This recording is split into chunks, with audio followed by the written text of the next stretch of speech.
A situação do Fluminense é tão ruim que eu consigo sentir inveja do Botafogo do ano passado, daquela reta final, onde o Botafogo perdia todos os jogos, era um time sem alma, um time sem sal, um time ridículo, mas que estava disputando o título do Campeonato Brasileiro. A gente consegue nesse momento ser um time sem alma, um time sem sal, um time ridículo, um time sem padrão, um time sem nada, que não apresenta nada em campo, mas que, além de tudo, é o lanterna do Campeonato Brasileiro. Vai chegar muita gente aí, muita gente de internet, muita gente de canal, que nesse momento tem solução para tudo, que entende tudo de todas as coisas, que tem na ponta da língua 1 milhão de respostas, que também tinham há 2 semanas atrás, há 3 semanas atrás, na semana passada quando o Fernando Diniz foi demitido. Sempre vai ter alguém com 1 milhão de respostas. A gente sabe que nesse momento, a verdade é que ninguém sabe como resolver o problema.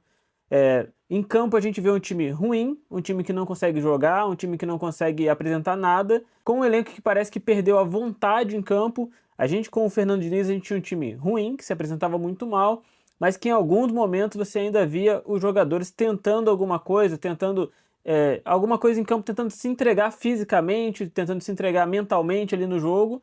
Por mais que nos últimos jogos a gente viu isso de uma maneira muito desorganizada e muito sem padrão, sem efetividade, isso é verdade. Não estou aqui fazendo uma defesa inquestionável a tudo que o Fernando Diniz fazia, mas a gente sabia que naquele momento ali, pelo menos na minha visão, era uma fase muito ruim, mas de um time que tinha potencial para voltar a jogar bem, porque tinha jogado bem há pouco tempo atrás. Nos 2 jogos do Marcão, a gente vê um time que, além de não ter padrão, que é um time perdido em campo, também não tem mais alma, não tem mais vontade, não tem mais físico, não tem mais nada para apresentar. Esse time me faz ter inveja do time do Botafogo do ano passado, me faz ter inveja de saber que o time está jogando mal, mas que a gente não iria cair, a gente estaria disputando ali um Campeonato Brasileiro. O Botafogo foi em 5º no ano passado, que com certeza é muito mais do que tudo que a gente pode conquistar nesse Campeonato Brasileiro. O Fluminense parece que tomou um não do Cuca, dizem aí que ele está vindo o Odair Hellmann, e aí os gurus, os gênios, os entendedores vão reclamar do Odair Hellmann também, que é o técnico que em 2020 saiu do Fluminense porque recebeu uma proposta do mundo árabe e deixou o time em 5º lugar, muito melhor do que a gente está agora. Tem ali o seu jeito de jogar, vai com certeza ser um técnico que vai buscar resultado, vai ganhar o que dá para ganhar, e quando não dá para ganhar, vai fazer o máximo possível para não perder. E no momento é o que a gente precisa. Não tem como culpar o Marcão por esses 2 jogos, ele entrou numa missão que, como eu já disse aqui várias vezes, a missão não era para ele.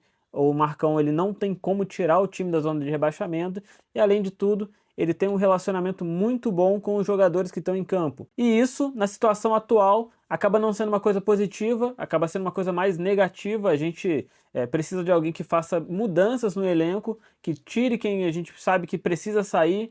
Por exemplo, nesse momento, por mais que para mim o Marcelo seja um craque, nesse momento o Fluminense não tem como manter o Marcelo em campo, até porque ele também não aguenta ficar muito tempo em campo, como saiu hoje no primeiro tempo.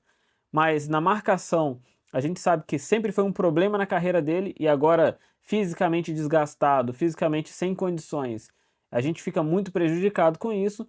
E na armação, na criação de jogadas, ele já também não está sendo tão efetivo. Então a gente precisa de alguém que coloque o Marcelo no banco, por exemplo. A gente também precisa de alguém que faça o Germancano voltar a jogar. Ele a gente não pode nem colocar no banco, porque o reserva dele hoje é o John Kennedy, que a gente sabe que parece que nem está com vontade de jogar, não apresenta nada em campo, está muito longe daquilo que ele mostrou naquela reta final de Libertadores. Fora isso, a gente vai ter o Lelê para substituir o Germancano, que além de não ser um craque, também está machucado, mas nesse momento, entre Lelê, Germancano e John Kennedy, é difícil saber quem é a pior opção.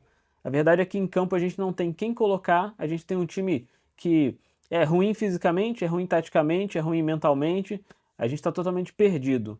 Que venha logo um outro técnico.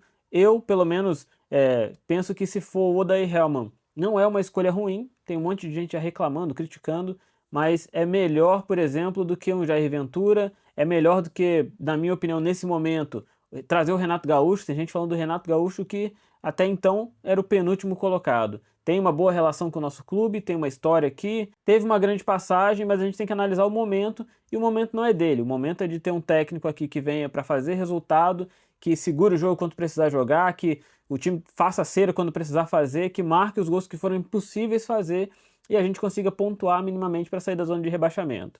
O Odair Hellmann, quando esteve por aqui, deixou a gente em quinto colocado com 56% de aproveitamento. Se a gente fizer 56% de aproveitamento hoje, a gente ainda consegue tentar sair da zona de rebaixamento, consegue tentar se livrar. A gente está caminhando a passos largos para a segunda divisão, uma coisa que há 7 meses atrás parecia inimaginável, inacreditável, mas o Fluminense conseguiu essa proeza, conseguiu fazer essa campanha ridícula. Muita gente tem responsabilidade nisso, o próprio Fernando Diniz, que eu defendo muitas vezes aqui no canal, ele tem a responsabilidade dele, e é claro e é nítido, o elenco também tem, a diretoria também tem. O Fernando Diniz ele errou muito quando ele comprou a ideia de um elenco envelhecido, de um elenco que fisicamente daria trabalho, de trazer nomes como um Renato Augusto, como um Douglas Costa, que todo mundo sabe que a gente não vai poder contar com esses caras, que eles não vão conseguir apresentar. O Douglas Costa ele é uma vergonha em campo, eu não sei por que o Fluminense insistiu em chamar um jogador como esse, já dei minha opinião aqui sobre isso também, mas a gente precisa de uma mudança logo, uma mudança que aconteça agora, não tem tempo de esperar. Vamos trazer o técnico o melhor possível, talvez o melhor possível dentro do que o Fluminense tem de perspectiva, de opções no mercado e de tempo também para contratar. Talvez isso seja o Odair Hellmann, mas se vier um outro técnico também que seja alguém que consiga mudar tudo que precisa mudar, e não é pouca coisa, tem muita coisa que precisa melhorar, e a gente precisa se mover agora para conseguir sair da zona de rebaixamento. É desanimador ver o Fluminense jogar, mas a gente precisa, mais do que nunca, se mover rápido, fazer alguma coisa rápido, fazer a melhor escolha possível para sair dessa situação. E, sinceramente, eu ainda acredito que dá tempo, mas eu acredito que dá tempo se a gente fizer as coisas o mais rápido possível. Mas tem muita coisa para mudar, tem uma meia dúzia aí que a gente tem que afastar desse time, apesar de não ter opção também para colocar no lugar. O Fluminense precisa ir ao mercado logo, precisa contratar logo. Vai vir aí o Thiago Silva, mas ele sozinho não vai resolver a situação. A gente precisa de gente no ataque, gente no meio campo, a gente precisa de fazer uma revolução. Se fosse salvar alguém desse time hoje, talvez o único que eu conseguiria salvar seria o Fábio, que se não fosse ele nos últimos jogos a gente teria tomado algumas goleadas, mas vamos ver o que vai acontecer, o Fluminense precisa resolver isso logo. Esse foi o vídeo de hoje. Se você não é inscrito, se inscreve no canal, deixa seu like, seu comentário. Não desanima não, cara, as coisas vão melhorar. Futebol é assim, é muito dinâmico, a gente já viu muita coisa ruim acontecer, muita coisa boa acontecer. A gente se surpreendeu em 2023 com o time do Fluminense, como o Fluminense se apresentou, e a gente pode se surpreender ainda mais pra frente, muita coisa pode acontecer, então a gente não pode parar de acreditar. Conto aí com a sua participação, seu like, seu comentário. Se você assistiu esse vídeo aqui até o final, muito obrigado e até a próxima.